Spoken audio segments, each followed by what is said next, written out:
আসসালামু আলাইকুম রহমতুল্লাহি ওয়াবারাকাতু। আজ 28/12/2024 রোজ শনিবার। আমি আপনাদের সামনে পবিত্র কোরআনের কিছু আয়াত ও হাদিস থেকে উপস্থাপনা করব। أعوذ بالله من الشيطان الرجيم।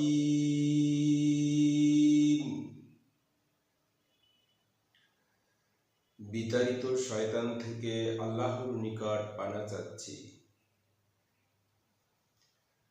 বিসমিল্লাহির রহমানির রহিম।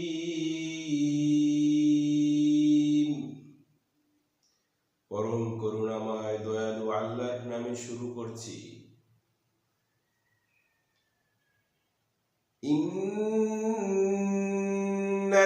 ইন্নাল্লাযীনা কাফারু সাওয়াউন আলাইহিম আনজারতাহুম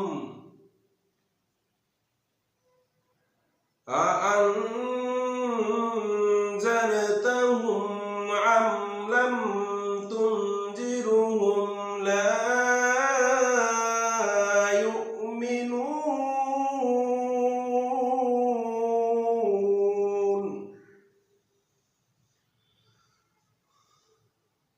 যাহারা কুপারি করিয়াছে তুমি তাহাদেরকে সতর্ক করো বা না করো, তাহাদের পক্ষে উভয় সমান, তাহারা ঈমান আনিবে না। খতামাল্লাহু আলা কুলুবিহিম ওয়া আলা সামিইহিম ওয়া আলা আবসারিহিম ওয়া আলা আবসারিহিম গিশাওয়াতুন ওয়া লাহুম আযাবুন আযীম। আল্লাহ তাহাদের হৃদয় ও কর্ণ মোহর করিয়া দিয়েছেন, তাহাদের চক্ষুর উপর আবরণ রহিয়াছেন এবং তাহাদের জন্য রহিয়াছেন মহাশাস্তি। وَمِنَ النَّاسِ مَن يَقُولُ آمَنَّا بِاللَّهِ وَبِالْيَوْمِ الْآخِرِ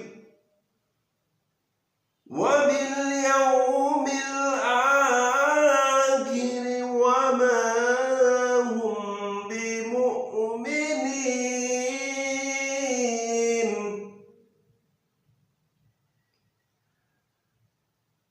আর মানুষের মধ্যে এমন লোকও রহিয়াছে যাহারা বলে, আমরা আল্লাহর ও আখিরাতের দিবসে ঈমান আনিয়াছি, কিন্তু তাহারা মুমিন নয়। ইউখাদিউন আল্লাহ ওয়াল্লাযীনা আমানু ওয়া মা ইয়াখদাউনা ইল্লা আনফুসাহুম ওয়া মা ইয়াশউরুন। আল্লাহ এবং মুমিনগণকে তাহারা প্রতারিত করিতে চায়, অথচ তাহারা যে নিজেদেরকে ভিন্ন কাহার প্রতারিত করে না, ইহা তাহারা বুঝিতে পারে না। সাদাকাল্লাহুল আযীম। হাদিস।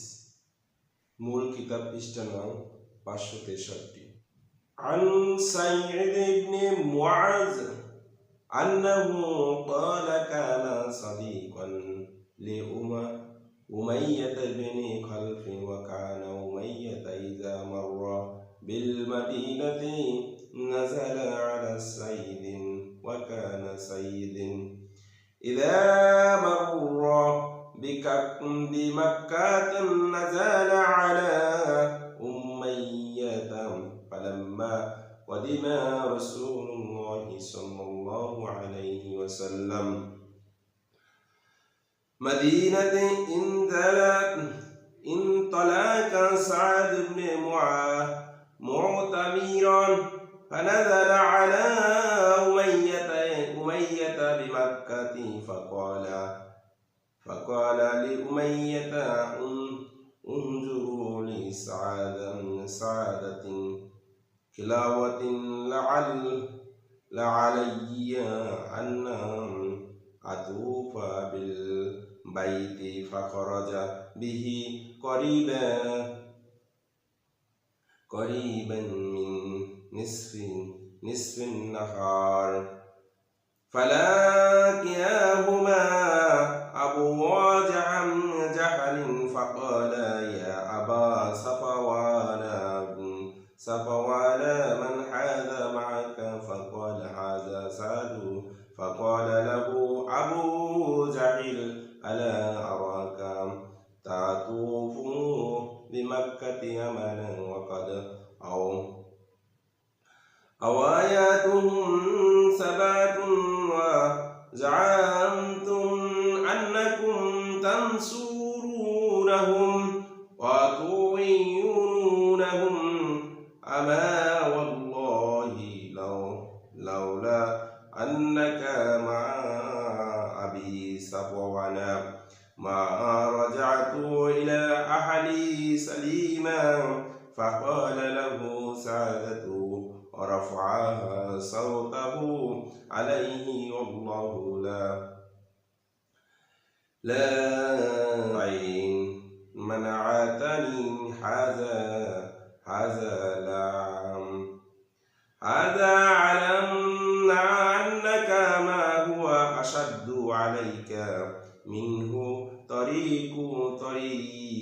طريقك على أهل المدينة হযরত সাদ ইবনে মুয়াজ রাদিয়াল্লাহু থেকে বর্ণিত তিনি বলেন তার ও মক্কার কুরাইশ নেতা উমাইয়া ইবনে খালবের মধ্যে গভীর বন্ধুত্ব ছিল। বন্ধুত্বের সূত্র ধরে উমাইয়া ইবনে খালব মদিনায় আগমন করলেন। হযরত সাদ ইবনে মুয়াজ রাদিয়াল্লাহু তাআলা এর বাড়িতে মেহমান হতেন। আর হযরত সাদ ইবনে মুয়াজ রাদিয়াল্লাহু তাআলা মদিনায় গেলে উমাইয়া ইবনে খালফের বাড়িতে মেহমান হতেন। রাসূল সাল্লাল্লাহু আলাইহি ওয়াসাল্লাম যখন হিজরত করেন, মক্কা থেকে মদিনা আগমন করলেন, তখন এক সময় হযরত সাদ ইবনে মুয়াজ রাদিয়াল্লাহু তাআলা উমরা পালন করার জন্য মক্কায় গেলেন এবং পূর্বের ন্যায় উমাইয়া ইবনে খালফের বাড়িতে মেহমান হলেন। তিনি উমাইয়াকে বললেন, তুমি আমার জন্য এমন একটি নিরিবিলি সময় নির্ধারণ করো যখন আমি শান্তিপূর্ণভাবে বাইতুল্লাহ তাওয়াফ করতে পারবো। কথা মতো উমাইয়া ইবনে খালব দুপুর বেলায় হযরত সাদ ইবনে মুয়াজ রাদিয়াল্লাহু তাআলা আনহুকে সাথে নিয়ে বের হলেন। পথিমধ্যে কুরাইশ নেতা আবু জাহেল সাথে দেখা হয়ে গেলে আবু জাহল উমাইয়াকে লক্ষ্য করে বললেন, হে আবু সাফওয়ান, তোমার সাথে এই লোকটি কে? উমাইয়া বললেন, তিনি হচ্ছেন সাদ ইবনে মুয়াজ রাদিয়াল্লাহু তাআলা। আবু জাহল এবার সাদ ইবনে মুয়াজ রাদিয়াল্লাহু তাআলা কে লক্ষ্য করে বললেন, আমি তোমাকে সম্পূর্ণ নিরাপদ অবস্থায় বাইতুল্লাহ তাওয়াফ করতে দেখেছি, অথচ তোমরা ধর্মত্যাগী